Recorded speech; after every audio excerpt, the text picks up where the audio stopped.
네, 검찰이 이재명 대표에게 소환 조사를 통보한 가운데 민주당에선 김건희 여사의 주가 조작 의혹과 관련해서 막장급 편파 수사라면서 목소리를 높이고 있습니다. 급기야 이재명 대표가 최근 비공개 회의에서 김건희 특검법과 함께 본인과 관련된 의혹에 대한 특검도 얼마든지 받아들일 용의가 있다, 이렇게 말을 했다고 하는데요. 오늘 의원총회에서 이 부분도 논의가 될 걸로 보입니다. 더불어민주당 진성준 원내수석 부대표와 이 이야기 해보죠. 자, 진성준 의원님 안녕하세요. 네, 안녕하세요. 예, 안녕하십니까. 예. 자, 내일이 이제 검찰이 이재명 대표한테 소환을 통보한 날인데요. 오늘 의총에서 여기에 갈지 출석 여부를 결정하신다고 하는데 소환에는 직접 나가지 않는 쪽으로 좀 의견들이 뭐 하실까요? 예, 최종적인 판단은 이재명 대표께서 하실 것입니다. 네. 하지만 민주당의 당 대표에 대한 경찰의 수사가 명백히 정치 보복적이고 또 그것이 당과 무관하지 않은 문제이기 때문에 당 소속 의원들의 판단과 의견을 의총에서 수렴하고 그 결과를 대표에게 건의할 것입니다. 네. 아마 대부분의 의원들께서 현 상황에서 출석은 적절하지 않다라고 하는 의견을 모아주시지 않을까 이렇게 생각합니다. 예. 이재명 대표가 최근 이제 비공개 당 최고위원 회의에서 김건희 여사에게 제기된 의혹이 뭐가 뭔지도 모를 정도로 많은데 이거 특검으로 털어야 된다. 필요하다면 이 대표 본인도 특검을 받을 수 있다. 이렇게 얘기를 했다는데요. 이렇게 가는 건 어떻게 보세요? 네, 이재명 대표에 대해서는 지난 대선 시기부터 네. 그야말로 정치 공세의 일환으로 계속적으로 여러 가지 문제들을 제기해 왔는데 그것이 지금까지 오랫동안 수사가 되어 왔음에도 불구하고 명확하게 잘못이 없다든지 하는 문제들을 확인해 주지 않고 있어요. 네. 앞으로도 이런 식의 정치 공세가 계속될 거라고 한다면 이재명 대표 본인에게 제기되고 있는 의혹들에 대해서도 특검을 통해 가지고 사실관계를 명확하게 정리해둘 필요가 있다라는 말씀을 하셨습니다. 네네. 그것은 지난 대선 시기부터 지금까지 일관된 입장인데 때마침 김건희 특검법이 제기되고 있는 상황에서 여당이 그렇다면 이재명 대표에 대해서도 특검을 해야 된다라는 얘기를 하니까 그렇다면 얼마든지 받아들일 수 있다. 이런 입장을 가지신 것으로 제가 알고 있습니다. 그러면 이 김건희 여사 특검하고 이재명 대표의 특검 국민의힘에서 받을까요? 글쎄 지금 이제 국민의힘의 입장이 확인되어야만 하는 상황인데 네네. 아마도 그렇게 나오지 못할 거라고 봅니다. 김건희 여사의 의혹이 점점 명백해지고 있고 특히 이 도이치모터스 주가 조작 사건과 관련해서는 네네. 그 공범들의 재판 과정에서 녹취록이 공개가 되었고 예예. 또 공범의 범죄 일람표에 김건희 여사의 주식거래 내역이 이미 들어가 있기 때문에 네. 이것을 명확하게 수사해서 처벌해야 하는데 검찰이 그간에 덮어주기로 일관해 오지 않았습니까? 그래서 국민의힘 입장에서도 김건희 여사에 대한 특검을 받아들이기는 어려울 것이다. 오히려 검찰 수사가 진행된 만큼 검찰에서 명확하게 일단락해야 된다 이렇게 생각합니다. 예. 이제 녹취록 얘기를 하셨는데요. 이제 도이치모터스 주가 조작 사건의 재판 과정에서 김건희 여사와 증권사 담당 직원 사이의 통화 녹취록이 공개가 된 건데 네. 이 녹취록 보시고는 어떤 거 같으셨어요? 그간의 윤석열 대통령이 후보 시절에 해명했던 것과 정반대되는 내용이었습니다. 그간의 그 주식 전문가라고 하는 사람에게 모두 계좌를 맡겨서 일임 거래를 하도록 했다라고 했지만 맡기기 직전에 김건희 여사 본인이 직접 거래한 것이 드러났고 또 그 주식 전문가와 절연했다고 한 이후에도 김건희 여사가 그에게 일임했다라고 하는 사실이 네. 그 통화 녹취록에서 확인되었거든요. 그러니 윤석열 후보 시절에 얘기했던 것과 정면으로 배치되고 윤석열 후보가 당시에는 거짓말했음이 분명하게 드러난 것입니다. 그럴 뿐만 아니라 김건희 여사의 이 주가 조작 가담 문제가 명백해졌기 때문에 반드시 사법적으로 조치돼야 된다 이렇게 생각합니다. 근데 이제 그 일단 녹취록을 우리 청취자분들은 모르신 분이 계시니까 조금 알려드리면 이제 증권사 직원이 김 여사한테 전화를 해서 주식이 지금 얼마 이렇게 되고 있는데 지금 사볼까요? 라고 하니까 김 여사가 그러시죠. 이런 식으로 대화한 내용인데 그래서 지금 말씀하신 대로 대통령실에서는 1인 매매의 경우에 계좌 소유주에게 질의하는 것이 의무화되어 있다. 그래서 이것은 1인 매매의 과정임을 오히려 더 확인해 주는 것이다라고 이걸 해명을 냈는데 이 1인 매매가 윤석열 대통령이 말한 거하고 다르다고 보시나요? 아니 1인 매매도 했겠지요. 예. 했는데 그 전에 1월 13일부터 1인 매매를 했다고 윤석열 후보는 얘기했지만 1월 12일 날에 김건희 여사가 본인이 직접 거래를 지시하는 네. 통화 녹취도 나왔다는 거예요. 그리고 1월 13일부터는 1인 매매를 했는데 그 증권사 담당 직원이 그런 매수 주문이 왔는데 살까요라고 확인을 했다고 하지 않습니까? 네네. 이건 매우 이례적인 일이라고 합니다. 보통은 1인 매매된 당사자가 거래 주문을 내면 그대로 확인하지 않고 거래를 진행한다고 해요. 매우 특별한 경우에만 그 위임자에게 확인을 한다고 하는데 이런 경우도 역시 결국에는 이름을 했다고는 하지만 김건희 여사 본인의 의사대로 주식 거래가 된 것 아닙니까? 본인이 주가 조작 거래에 직접 가담했음을 역으로 증명해주는 얘기이기도 합니다. 예. 그 대통령실에서는 그 내놓은 해명하고 지금 진성준 의원님 말씀하시는 내용이 조금 상반되는 내용들이 있는데 그 부분은 추가적으로 좀 팩트 체크를 해야 될 부분인 것 같습니다. 예. 그리고 지금 이제 이재명 대표의 경우는 선거법 위반 혐의 관련해서 당선 무효형 벌금 100만 원이 확정이 됐을 때 민주당이 434억 원에 달하는 대선 보전 비용을 지금 반환해야 되는 상황이 되는 건데요. 이게 이렇게 되면 당의 존립 기반까지 흔들릴 수도 있다는 우려가 제기되는 부분인데 그 지난 당대표 선거 기간 동안 제기됐었던 사법 리스크가 현실화되는 대목이 아닌가 싶은데 어떻게 생각하세요? 만일 이재명 후보의 발언이 허위사실이라고 판단되어서 그런 식의 당선 무효형이 나온다고 하면 그거야 당이 감당해야만 할 일이겠지요. 법이 그렇게 되어 있으니까요. 네. 하지만 누차 말씀드리지만 이재명 후보의 당시 발언은 허위사실이라고 볼 수 없습니다. 지금 제기된 게 대장동 뭡니까? 관련, 백현동 관련 백현동 관련해서 예. 당시 국토부 직원이 성남시 직원에게 그거 처리 안 해주면 직무유기에 해당한다라고 협박까지 했다라는 발언이 허위사실이라는 것 아닙니까? 그런데 공문을 무려 23번씩이나 보내면서 예. 빨리 정부 공공기관에 이전에 협조해달라.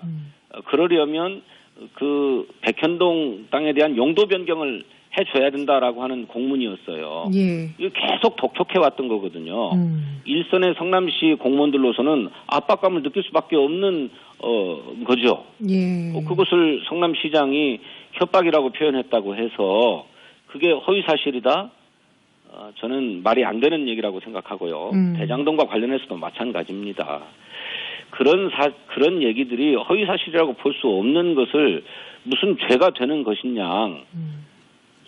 서면 조사로도 충분한 사안을 직접 나와서 조사받아라라고 하는 것 자체가 명확하게 이재명 대표에 대해서 망신을 주려고 하고 괴롭히려고 하는 의도가 담겨 있는 것이다라고 볼 수밖에 없는 것입니다. 네.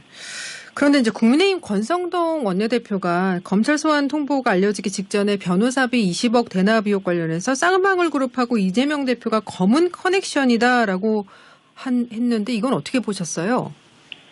이재명 대표가 그 쌍방울 문제에 대해서 어떻게 개입되어 있는지를 분명하게 거론하지 않은 채 아주 간접적인 정황만을 가지고 이재명 대표를 무슨 법의 심판을 받아야 된다는 사람으로 거론했어요. 예. 저는 이 발언을 보면서 이 사람들이 수사 권력을 가지고 모종의 정치적 음모를 기획하고 있는 게 아니냐 하는 그런 의심이 들었습니다. 이거 공작 정치하려고 하는 것과 하등 다를 바가 없어요. 그 전날 신임 인사차 이재명 대표가 권성동 원내대표를 예방했는데 네. 그 자리에서는 뭐 국정 협력을 함께 해나갈 파트너다, 협치가 중요하다 이런 얘기들을 했는데 그 다음날 곧바로 법의 심판 대상이다 이렇게 얘기했단 말이죠. 그것은 모종의 정치적 기획과 의도가 작동하고 있는 것이 아닌가. 저는 정치 공작의 가능성이 매우 높다 이렇게 보고 있습니다. 예, 알겠습니다. 앞서 이제 대통령실 이전하고 관저공사 수주특혜 의혹 관련해서 이제 김건희 여사 관련해서 국정조사 요구서도 지금 제출을 하셨잖아요. 근데 이것도 여당에서는 받을 생각이 없어 보이는데 이런 부분들 어떻게 하실 생각이세요? 특검법도 뭐 만약에 이제 국회를 통과하더라도 윤석열 대통령이 거부권을 행사할 수도 있잖아요. 이런 부분들 과연 이게 제대로 이렇게 수사가 이루어질 수 있을까, 국정조사가 이루어질 수 있을까, 국민들 좀 관심을 갖고 지켜보는 부분인데 이거 어떻게 해나가실 생각이세요? 우선 국정조사는 여당의 동의와 합의를 반드시 전제로 하지 않습니다. 네. 국정감사 및 조사에 관한 법률의 규정에 보면 조사를 거부하는 교섭단체, 그러니까 정당은 제외할 수 있다고 규정하고 있어요. 국민의힘이 국정조사를 거부한다면 오히려 국민의 의혹을 키울 뿐이고 오히려 조사에서 배제될 뿐입니다. 그러니 더 이상 국민적 의혹이 더 이상 확대되고 커지기 전에 결단해서 조사를 실시하는 것이 국민의힘 입장에서도 바람직할 것으로 보여요. 그렇게 해서 문제가 없음이 드러난다면 오히려 당당하고 떳떳한 일 아니겠습니까? 급한 대로 박홍근 원내대표가 특별감찰관 논의 시작하자 이렇게 제안했는데 이 부분은 좀 진전이 있습니까? 진전이 없습니다. 국민의힘이 당내 내분 사태가 겹쳐가지고 여야 원내 대표들 간에 또 원내 지도부들 간에 협상 자체가 이루어지지 않고 있는 상황입니다. 그렇군요. 네, 특별감찰관은 국정조사의 대체제가 아닙니다. 뭐 별개로 추진돼야 될 사안입니다. 그렇죠. 예. 자, 다른 얘기를 좀 해보겠습니다. 정경심 전 교수 형 집행정지 관련해서 한동훈 장관이 의료인들로 구성된 형 집행정지 심의위가 향후 수술이나 치료 계획의 구체성이 떨어졌기 때문에 보류한 정도로 파악했다라고 말을 했습니다. 당에서는 지금 뭐 이제 수술이 시급하다 뭐 이런 입장인데요. 심의위가 이렇게 위급한 상황이 굉장히 안 좋다고 들었는데 그런데도 왜 이렇게 판단을 했을까요? 글쎄 그 심의위원회가 어떤 근거로 그렇게 판단을 했는지는 잘 모르겠습니다만 정경심 교수가 수감 생활 중에 하지 마비가 와서 넘어지는 낙상 사고를 여러 번 겪었다고 하지 않습니까?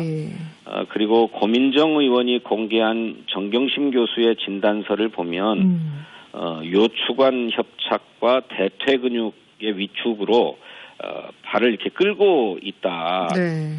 그래서 이 하지 신경마비 증상이 계속 진행 중인데 빠르게 수술 치료를 하지 않으면 후유 장애가 발생할 가능성도 있다고까지 이렇게 진단하고 있습니다. 그러니 이 문제에 대해서는 법무부가 전향적으로 판단해서 형 집행정지를 결단해 줘야 될 문제라고 생각합니다. 예. 그 한동훈 법무장관하고 이상민 행안장관 탄핵 얘기도 계속 나왔는데 당 일각에서는 이거 이렇게 무리하게 추진하다가는 역풍을 맞을 수도 있다라고 우려하는 목소리도 있는 것 같아요. 지도부 방침은 어떻습니까? 한동훈 이상민 장관의 문제는 우선 법무부의 인사정보관리단을 설치한 것이 법률을 개정하지 않고 법률을 뛰어넘은 시행령을 가지고 했다는 것이고 경찰국도 마찬가지로 법률을 개정해야 될 사안인데 그렇게 하지 않고 법률의 위임 범위를 벗어나서 시행령을 개정해가지고 시도했다는 것입니다. 명백히 초법적인 시행령이고 따라서 헌법 위반입니다. 이렇게 국무위원이 법을 위반하고 헌법을 위반할 경우에 헌법과 국회법은 그에 입각한 조치를 취하도록 국회에 권한을 부여하고 있어요. 따라서 당연히 국회의 권한을 행사해야 될 문제라고 생각하고 있습니다.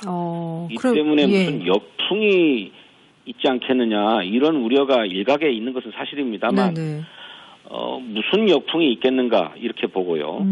또 그렇게 헌법과 국회법이 부여한 국회의 권한을 제대로 행사하지 않았을 때에는 그렇게 위헌적 상황, 위법적 상황을 방치한 데 따른 지탄이 국민들로부터 쏟아져 나올 것이다. 저는 그렇게 봅니다. 예, 알겠습니다. 지금 이제 정기국회가 열렸습니다만은 민생 법안 처리도 시급한 과제죠. 민주당이 민생 관련 22개 핵심 법안 과제를 제시했는데 그 중에서 이제 중점을 둔 법안들 어떤 게 있을까요? 그 어느 것 하나 뭐 이렇게 조금 우선순위에서 미뤄둘 수 있다라고 할 만한 게 없습니다. 네. 그 22개 핵심 민생 입법 과제는 저희 당이 국회 원구성이 이루어지지 못했을 당시에 민생 우선 실천단이 현장 활동을 쭉 벌였는데 거기서 도출된 입법 과제 그리고 의원 각자가 상임이나 지역구에서 활동하면서 정말로 필수적인 민생 과제다 해가지고 도출된 것들을 엄선해서 뽑은 겁니다. 네. 그래서 무엇 하나 뒤로 좀 미뤄둘 수 있는 게 없다고 저희들은 보는데 그 중에서도 뭐 노조에 대한 손해배상 소송이나 가압류 조치를 취하는 것은 노동 기본권을 넘어서 노동자의 생존권마저 위협하는 것이기 때문에 네.